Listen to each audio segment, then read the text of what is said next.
What's going on? We're back. Luminary Sounds special edition. My son wants to be involved in this, and this is an awesome situation because Live. we're going live, but we're going international. We're going international. We're going international. Who's the artist we got today, bro? We got Kadeem Tyrell. He's going to be joining us very shortly here. He'll be coming in. We're waiting for him to just pretty much request us. We were here just a couple of minutes ago, and we were going live. So, right now, I want to thank everybody here for joining us. Absolutely. And anyone that came just 15 minutes ago that kind of saw us. We got a special guest with us as well. Amari's hanging out with us today. Yeah, Amari, say what's up, Amari. Say hi, Amari. Hi. Yeah, so he's ready for Kadeem Tyrell as well. Yeah. So that's our guy right there. All right, so Kadeem, go ahead and request us. Yeah, send us a request, Kadeem. We see you, man. Go ahead and send us a request.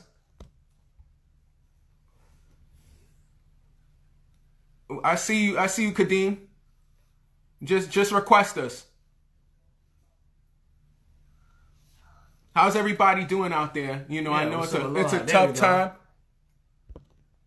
And without further ado, here he is, my man. You getting we got your request. Here you go. What's going on? How's it going? What's going on, man? How's it going? Doing great. Good, man. We're excited to have you, man. With the climate of what's going on right now, and I definitely want to talk about music, obviously, but the climate of what's happening. What's it like in the UK? Okay, it's probably nothing like what's happening in America right now, but okay. It's a big thing. I actually live very close to where the protest is happening, so it's at the end of my street. So I feel the energy, I feel everything, and it's a lot. It's a lot. I'm just happy that everyone is really protesting, and the whole Black community is getting together, and we're just fighting for what is right. So because obviously, as we've been saying for how long, the UK is not innocent. So we have places over here as well. So we're just fighting. What would you say the racism is like in the UK? Like, have you experienced that type of racism yourself as a Black man? I have, but more so in my job. So in the music industry as well, but my job, of course, it's just been a lot. So I think one of my jobs I got released from, they were telling me that I don't remember what it was. I just remember that I was fighting it with a case, but it was just a big issue where my color was an issue in there. The team was saying that I was aggressive, and I was I'm never aggressive. And it was other little things that they were kind of saying when I came into work with a tracksuit one time. Well, I was allowed to wear a tracksuit, but one of the boys said to me that, "Oh, you look like you just come from jail." So I was like, "Oh man!" But everyone else is wearing the tracksuit, but yeah. I think every Black man has a story. For instance, you have a story as well. Yeah, of course. I mean, of course, racial profiling is very, very, very big. It's bad out here, and it happens a lot. There's situations. I went to school down south over there in Atlanta, and I've been racially profiled by police. Yeah. And I was held at gunpoint just leaving a nightclub, because of the stabbing that happened the same time I was leaving, and I had nothing to do with the stabbing, and pretty much they were going to arrest me and take me away at gunpoint, and I knew nothing about why they were arresting the people they were. Yeah, so were they physical with you? They were physical. It got real physical. It got crazy. Luckily for me, the people that were involved in the altercation, they didn't know me at all. They told the police they didn't know me, so they let me go. But I mean, just being in South London, I know you're in South London. I haven't made my way over there yet, but I'm gonna make my way. I'm gonna come see you. One day come through. Yeah, you gotta go south. We're gonna come see. We're gonna come see y'all. And bye. And I was wondering, as far as the protests, has there been a lot of protests out there in South London, UK? It's everywhere. Wow, it's global. It's a global thing. It's a global thing. That's wonderful. We're all here, and it's actually such a beautiful thing to see. So I went on, I think on Wednesday, I went to one, and man, my man, that's wonderful. Yeah. I wouldn't feel my Blackness if I didn't show up and represent as well, because being a person of color, I was harassed as well. I fit a description. I was arrested, put in the paddy wagon, brought off to jail, and literally I was in there because I fit a description, and for no other reason whatsoever. So I understand like the climate of what's happening, and I mean it's definitely been moving to all of us involved. Yeah, definitely. Definitely. I'm glad that it's happening. I'm glad it's happening now. They see us. They can see us now, and they're listening. Oh, we're heard. Yeah. Oh yeah. So, they hear us now. They hear us loud and clear. So hopefully, I think after the protesting, there's still a lot of work to do. As I've been saying for so long, you know, every industry needs to change. That's right.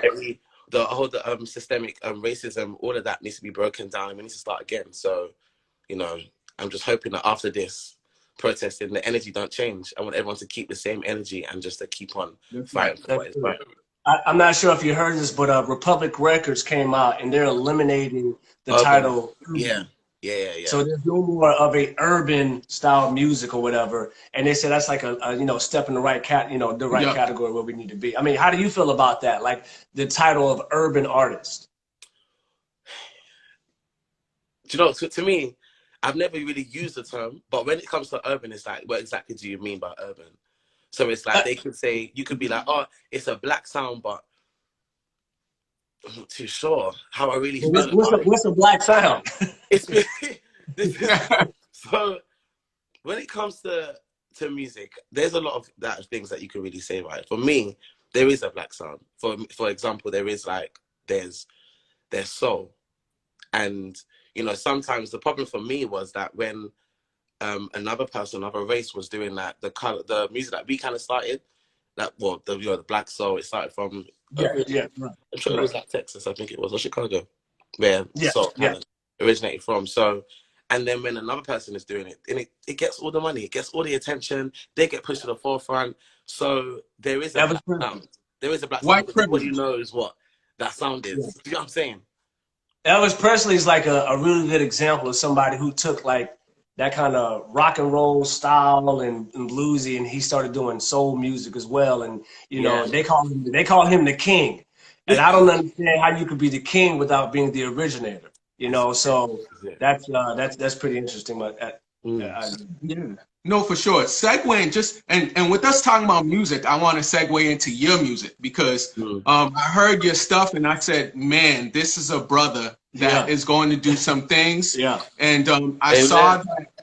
I want to salute you once again on Complex UK, giving you the 10 best R&B soul artists to watch in 2020. That's awesome. That's incredible. So where were you at when you heard that news? Do you know, I don't even remember. All I know is that I got a message from my manager, and he was saying that, oh, Complex want to put you in the magazine online. So I was like, oh, what for? Then I saw it was that. I just went looking at it. Okay. What am I in there for? So yeah, this is it. And I'm here 2020. I know it's been a tough year so far. It's been a lot. That vibrated like everything. But yeah, so it's been a lot. But I've been working, and I think that maybe this is the year that I should have been looking at me too, because I feel like I've made music where I'm really proud of it. I'm stuck in my house. We've all been in quarantine, so what can I do apart from make music and better myself? That's very true. This same year, I will be releasing music still. I want to ask you about releasing music. Do you feel pressured to put out music that is going to help uplift the community right now in this time? Or do you feel like I just want to still be creative in the space that I have, that I normally do? I'm so happy you asked that question. Because I'm going to say yes. I feel like people are waiting for me to release a song that uplift the Black community and sing about what's happening. But to be honest, I'm still a human, and this is still heavy for me. So this is a lot that I'm still kind of like trying to understand. I'm trying to educate myself on everything about it. And to be honest, it's quite hard to sit down and write, for me anyway, personally, to sit down and write what's happening, because for some people, they go out in the protest and it's just like, you know, we can fight, blah, blah. For me, when I went there, I had tears in my eyes because I was just like, this is different for me. I can feel the energy different. And although I'm happy, I'm so sad and I'm angry that this is what we have to do in order to be heard. I'm angry that I'm out. I have to come out and leave my house to actually protest for something that's really just common sense. You should treat us normal. You should know that we built the land. You should know all of that stuff.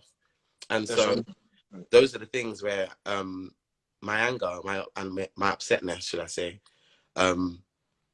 is overpowering me really creating something that can really uplift. So I'm trying to find out where I can do my part, if it means sign a petition or if it means to just educate someone that doesn't really know what's really happening. I'm trying to do my part. But to be honest, I did write a song that that is close. That's close to it, but it still doesn't really resonate with how I'm really feeling because I can't really put these into words.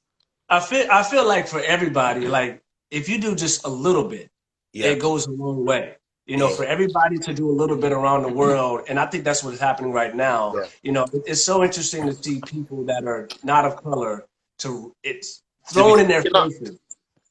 You know, that we got to do something collectively, and I think a lot of change is going to happen around this. And you know, I should have started off by saying, you know, rest in peace to the George Floyd family and what they've gone through, and everyone else who has been under, you know, that type of brutality. You know, he did not die in vain. If anything, he changed the world. Yeah, exactly. I was about to say that. So, you know, his life has done so much for the entire country. Oh yeah, for sure. And I'm really second that. I would like to see and hear the music that we have coming. After a time like this. Because there's so much change that's going to come. Yeah, absolutely. Absolutely. Now, getting to the music, because that's why we got you here for sure. You know, a lot of people like April 25th off your Elements album. And that's not my favorite. It's great, right? My favorite is Smoke and Mirrors. That's my favorite. I've been jamming that one all morning long. So, you know, I'm a little biased to that, but that's my favorite. That's the top song, in my opinion. I'm glad that there's other favorites, because it would be annoying if someone just like one song and then that was it. No. I will say, I'm a visual person. Your videos, wonderful, my brother. Yeah. Great video. Yeah, and I see you rep Boston Red Sox. You got people. You a fan? Do you know what? No. I see a lot of Boston. I think it was more so I actually have a lot of Boston, which is the craziest thing. I don't know how or why. But so how you actually noticed that? I noticed that because we do our research. We do our research. We take timeline. Yeah. We do. You know, I was gonna ask you. I said, is he a big sports person? Yeah. Maybe my past life, I might have been there. I grew up in Massachusetts. That's why I asked. I grew up there. Okay. In the Boston area. Yeah. Oh man, that's crazy. But no, I just have it because I just always had it. I think my mum always, when I was small, she always used to buy the Boston stuff for me. And then when I was older, I always was like, okay, cool. This one appeals to me more. So yeah. Hey. You sure? That's cool. That's what's up. I love it. You know. But for me, my favorites, I love For Good and Take Me. Those are my songs. Oh, the first one. I love all your songs, but those are the ones that just I really that resonate with me. I listen to it and I'm like, man, okay, I really am feeling these songs. Yeah. Kadeem, let me ask you one of like different times of where I like my songs. I have like a favorite now and then. The next time it'll be another favorite. So I'm glad to hear that you both, you know, have. Absolutely. Now, interesting that your favorite is Take Me. What was the production on Take Me? Because it sounds like a lot of live instrumentation in that track. Is this something that was created specifically for you, or something that you leased somewhere else and you just love the vibe of the track? What was it about? Everything that you hear is specifically made for me. Wow. So, yes, I work very close with my producers.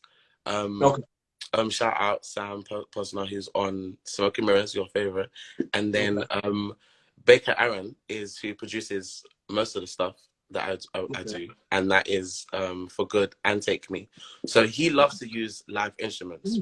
When we met each other, I said to him, I love live instruments, so I want you to just start to use those because I love your production. I know you like live instruments, but I want you to really, you know, push that through some more. So Nice. there it was. And it's all actually, some of them are live instruments, but he takes sounds and samples them. So it just sounds like, when it comes to sample, he's sample king. So the sample king. Yeah. Yeah, your performance at the Jazz Cafe was awesome too. Yeah, we checked that out. Oh, you was there? We do our research, my man. We're like anonymous, bro. We're everywhere, man. We check it out. Yeah, no, that was my first time ever performing there as well. So I was just like, yes, this is the one like thing ticked off the box. What were the nerves? What were the nerves of being your first performance? What, in life or just? And the Jazz Cafe, because it was your first time there. You know what? No, so I try to like beat down nerves. So I always believe that nerves is like the thing that you're scared of, if that makes sense. So for example, the thing that I'm scared of going on and people not clapping and stuff like that, I'm in control of it. So it means that if I go in there and be shit, people are gonna laugh at me. So I need to put down all the nerves and the fear of anything else. I just need to make sure that I kick out whatever nerves I have. So I try not to believe in nerves. Although your belly might rumble, to be honest, there's some things that happen beforehand, but usually I'm not really nervous. The minute I get onto the stage, I'm just like, let's have some fun. Let's do this and make this a time to remember. Wow, that's interesting. So, I mean, has there ever been a situation where, you know, the performance just did not go as planned? No, I'm gonna say that That's great. That's great. That's good. Well, to be fair, yeah, but no, because the minute I get up there, if something goes wrong, like, you're not really gonna know that. It's up to us on the stage to work together as a team to make sure that whatever it is that we do it to the best of our ability. So, I just believe that every single time has been a lesson. It's been something that I've learned from and something that I've pushed through, because it's just about getting to the end and doing it well. Speaking about lessons, right now where you are as an artist, what would you say are some of your hurdles that face you as an artist right now? I think the whole thing of being an artist is a big hurdle.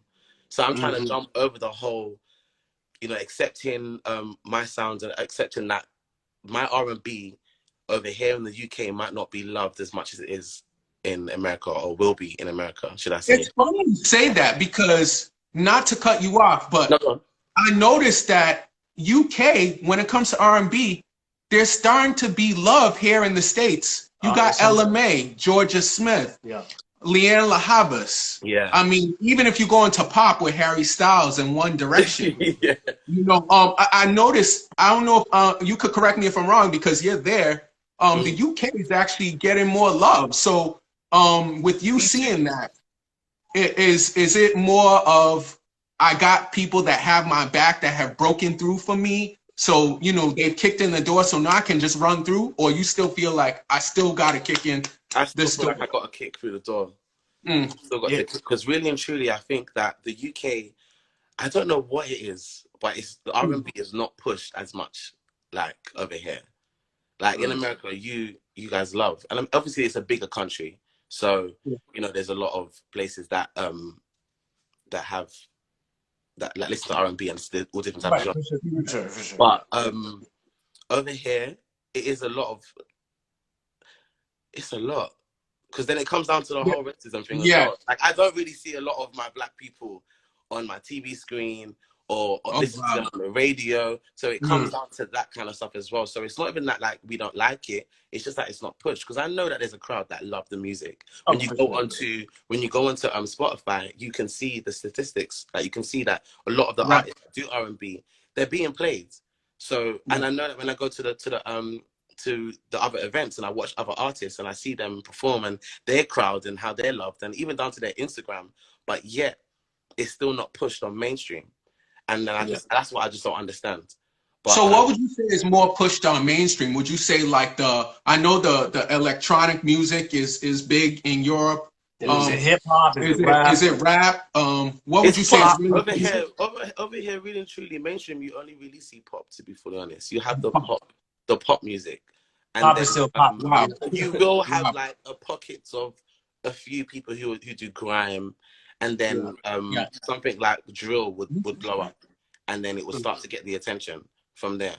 So wow. Now, any American, sorry? Any American influences that you had growing up that you was like, wow, I really like this American artist, and who in the UK would be an artist that is revered? As in like the same? Yes. Ooh. Like so American singer, I listen to American in the UK. Say again, sorry? Like American in the UK. Like who do you say growing up you revered as an American artist and as a UK artist? All right, cool. So an American artist, I would say I listen to a lot. So I'm a big fan of Aaliyah. So I'm a big all right. Yeah.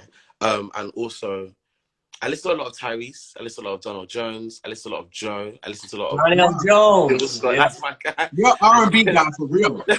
You said Daniel Jones. This is for my players in the hood. Like, it's like that's when I was like, ooh, this for me, Donald Jones was the only one person that I was like, his voice is it. I understand it. Because for a long time, I didn't understand my voice. I was like, my voice is high, but it was also low. And it sounds weird. It doesn't sound like all the other voices that's on the R&B. Right. And for me, Donald Jones was that voice. Where I was like, oh, that's cool. I resonate. You sound like me a bit. Yeah, so I felt like I listened to his music a lot growing up, and Jill Scott, Brandy. I listened to a lot of the 90s R&B. Because my dad he can't go low like you though. You hit those low notes like it reminds me of like Toni Braxton when she can sing the real low notes and then go higher. That's kind of what it reminded me of. I was like, man, I haven't really heard a male singer besides like a Barry White type singer that can hit a low registered note. So that's my dad always says that as well. He's like, you're like Barry White. Very White. Yeah, that's the only one you can compare it to, you know. So yeah, for sure. No, that's awesome, man. So I mean, I know that when it comes to like music, you already we talked about some of your songs that we enjoy. April 25th was really big for you. Right now, you got "Talk to Me" that's doing well. And I know you just mentioned to us you just wrote something that you're going to be, of course, putting out probably soon or not, whatnot. When it comes to the process, I know you mentioned your producers too, but just yourself, because you write, correct? You pretty much write. So do you pretty much get the music and then you write to the music? Or do you more time it would be the music and then I get to the writing. Sometimes I've done like a little bit of writing and gone into a session and been like, okay, cool, I've got this idea in my head. But that's a longer process because as you point behind me, my guitar, I'm learning. Yeah, I see. I'm trying to get people to understand my ideas by playing. There you go. But it is more fun to actually get the music, get the vibe, because a lot of different beats will give you a different feeling. I can't just write lyrics and then someone's going to give me a beat that's like a happy beat and then I'm writing a sad song. So I work with the beat. I want the music to kind of, give me the feeling and give me the vibe. That's what I do have a question regarding your album's elements and feels. Yeah. If you had one album out of the two that you could present to your fans and be like, this is more of who I am and this is what I want you to feel from me, which two out of the albums would you choose and why? This is crazy because someone asked me what's my favorite EP, but I'm probably going to say Elements, only because it's like growth. And it's like where I am, well, where I was the most recently, if that makes sense. Where I am now, that's where I'm making the music now for you guys to hear where I am at now. But I would say Elements, this is like who I am. It's like broken down to, there's more stories in it. There's more, for example, April 25th, which kind of just focuses on like being a black man and being very vulnerable and being depressed. So me as somebody who has been through depression, that was my way of like, speaking out. Shout out Edgar Elameda, who actually is on the track and wrote the tune too. So I'm able to like express myself in that song. It was more so your project. Say again? It was more so your project because I know the first project, Fooled, the EP, it was sort of like it was a collaborative effort. Yeah, right, with them. Is it Ryan or Ryan? When I started, so literally what Fooled was an EP between me and Ryan. Ryan. Yeah. So who was that? Is it Rin or Ryan? But it's R-I-N. Right. But his name's Ryan. But I literally had some tunes on my laptop, and I was like, I wanted to use music, but I'm not really happy with these tunes. So can you remix them for me? He went remixed them, and I was like, shit, we've got a few tracks that I can put together. So that was my first project of like where I was growing up. So I grew up in South London, and we're quite known for garage as well. So if you know what garage is. I've heard of it. Okay, explain it a little bit. I want to say I think I know, but I want to make sure I'm thinking the right thing. Have you heard of So Solid Crew? So Solid Crew? Yeah. I've heard of that as well. Okay. Well, when you come off, check it out. But that's like a sound that is quite big in the UK. You know, like house and garage. So house, yes. House, yeah. So house and garage. Yeah, but they are very different. But it comes onto kind of the same, you know, bracket. Yeah. Let's say. But I wanted to do that sound, so I kind of like paved my way through, you know, doing soulful garage and soulful house and those kind of things there until I ended up doing soulful R&B. So interesting. So Phil's was like the EP that I was in my room and I was teaching myself like how to record. If you see my mic there. That's where I record everything at home. So I just was teaching myself like how to do things properly. I was like, you know what, going to the studio is too expensive, and it's time for me to teach myself how to do stuff. I wish every artist just took, I would say, a month or two out of their time to just leave the studio, learn how to record learn how to record on your own, learn how to work the, you know, digital audio workstations, and you'll be so fulfilled about how much you learn quickly on your own. And you really don't need, there may be certain things for mixing you probably need someone else possibly, but at the end of the day, you can really do it on your own. Like, you got the microphone back, you need no label to get your music. And you've got YouTube now as well, so YouTube can tell you how to do everything. So absolutely. And that's why I learned how to play the piano off YouTube. There you go. I learned how to play the piano off YouTube. I had no idea. Off YouTube as well. Yeah, that's what I'm saying. I had no idea. It's amazing. I started playing just a few, you know, basic chords, and then I got Ableton Live, and I made like 100 and something beats right now just because of what I learned off YouTube. Just simple like that. Yeah. So I do encourage artists to, you know, take a step away from just the creative process and learn how to do the technical work yourself. Exactly, because it will help you. Because, for example, in the middle of the night when I get up, I'm just like, I got an idea, pull out my laptop, plug in, and just do it. And then, you know, I won't forget. And if anything, I've recorded that bit, and it's like, this is great. That sounds great. It sounds raw. It sounds nice.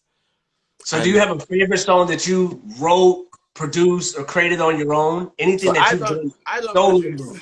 That's the only thing. I don't think you don't produce. That's the next step for you. That's the next step for you. You're gonna produce your own track one day.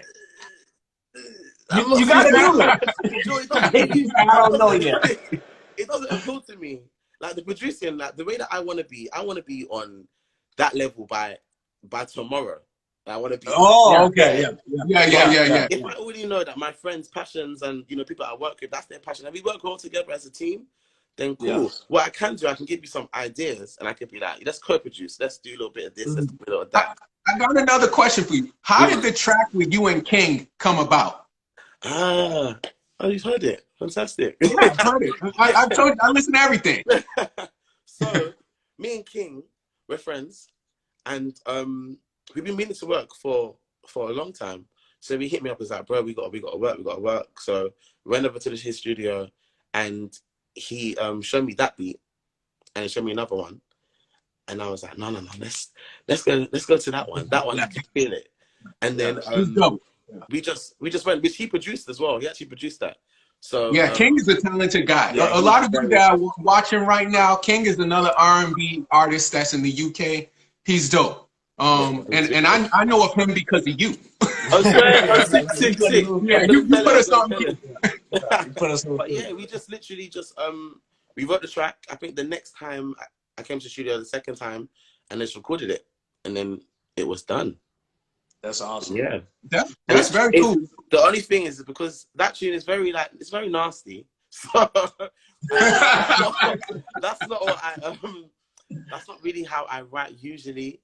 But he's like, that's how you feeling. That's how I was feeling at the moment, and because he How you kind of feeling? pushed that out, and I was like, no, I want everyone to believe that I'm a street boy, which I The am. reason why I brought that track up was because you guys were talking about production, and when I heard that track, I kind of thought, I didn't know if both of you came together and produced it or how that came about. So I was like, I want to it ask was you. all mainly him. I had like some ideas. More so, I'm more of like a vocal production person.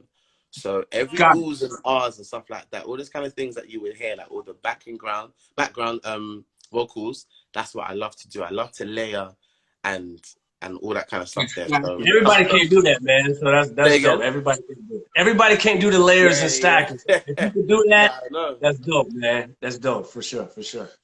Yeah, definitely for sure. Now, anything else for me, man? I got one last question for you. When are we gonna get you here in the States? Well, do you know what? The maddest thing is I'm always there. Oh, really? Okay. That's home for me. Well, not home, but my family is there. So my cousin and my auntie are all in New York, and I'm always there. But I do love LA as well. But to perform real soon, I'm hoping. That's good. That's awesome. Whenever you come out to LA, we would love to have you on our show out here. Yeah, for sure. You know, definitely stay in touch with us. I got it playing right now. My favorite track. Hey, everybody jump on that Smoke and Mirrors for sure off Elements, you know what I'm saying? For sure, Yeah. you know. But, you know, do you have any other questions for us here at Luminary Sounds? Ooh. You know, I never think to ask questions. What would I say? Like, how do you guys know a lot of UK artists over here, should I say? That's my first question. I would say I only know the artists that have hit the mainstream. I don't know like a lot of the underground artists that are deservingly so. Just the artists that America has given us, so to speak. Yeah, I know a handful of few. Like I said, I'm a big Stormzy fan. I like, is it Jigs? Jigs or Jigs? The rapper. Gigs. He's like, who the hell is Gigs. Who the hell is Gigs? Yeah, Gigs. Who the hell is Gigs? So you're helping me. So Gigs, who he works with Swiss Beats a lot. Gigs. Yeah, Gigs. Yeah, Gigs. I like Gigs. Gigs. I listen to Georgia Smith. I listen to Leanne LaHavas. My favorite is Phil Collins. Phil Collins is my favorite of all time. He's my favorite. I put him at a GOAT status because, in my opinion, he kind of brought, you know, a style that was so new that I had really never heard before. And I was like, man, Phil Collins, who is this white dude with these different styles? And I was like, man, he felt like an urban artist to me because of how cool he is. He's one of my favorites. You said it, urban artist. Yes. I thought he was an urban artist. And you see how the media brainwashes us to believe that way? You know, for sure. Yeah, but we have our. So go ahead. How can I find my music then? That's the question. So your music, I just listen to different music all the time. That's a good question because we kind of like we research and we listen to different music all the time. And I was actually just listening to Leanne LaHavas. Okay. Ooh, nice enough to put it in. Nice. Yeah, and I was listening to Leanne LaHavas, and your name popped up along with some other artists. And I clicked on your single, and April 25th came up. Yeah. I listened to April 25th, and I said, I like his sound. And I started researching you, and I saw British's, upcoming artists, to look up. Yeah. And I said, it's no-brainer. It's a no-brainer. I gotta reach out. I gotta reach out to this man. Yeah. And that's how it was. Nice. I love that. So the funny thing is, and I've been listening to UK artists, and we listen to K-pop and J-pop. We listen to everything. So our platform, we want to use it for having artists that have been unseen and bringing them to the mainstream, bringing them to the light for everyone to not only see them but to know of their talent. Yeah, you'll definitely be the first international artist that we've interviewed. Sure. I mean, what time is it over there? Is it like 9 o'clock over there? 8:33. It's 8:33 over here, and right now the sun's out. It's 12:30 here, so it just shows you how music. Just how it brings people together, so that's kind of what we wanted to do. Absolutely, you know. Mm-hmm. And, you know, definitely make sure, you know, you stay in touch with us. I'm Francois the Great on Instagram. This is Junior Leto. Junior Leto, yeah, yeah. At both of your things in the chat, and then follow you both so we can keep in touch for sure. Yeah, absolutely, For sure. absolutely. So for the people that are still looking right now that don't know, you got to check out Elements right here by my boy. Now, my favorite again is Smoke and Mirrors, but April 25th is also a dope record. But, you know, we just want to encourage every artist, every person to check out independent artists and give them a chance to be heard, because they may not have, you know, the top-notch studios, the big, you know, media machine behind them, but talent is talent, and they need to be heard for sure. And go get his new single, Talk to Me, for sure. Absolutely. It's a banger. And Kadeem, we want to thank you. We'll be in touch. For sure. Thank you for having me. Yeah, no problem, man. You keep doing your thing. Thank you for joining Luminary Sounds today, and we'll be in touch, my brother. Yeah. Peace out, man. You stay safe out there, brother. We'll do. Same to you as well. Thank you, man. Yeah. All right. Bye. Bye.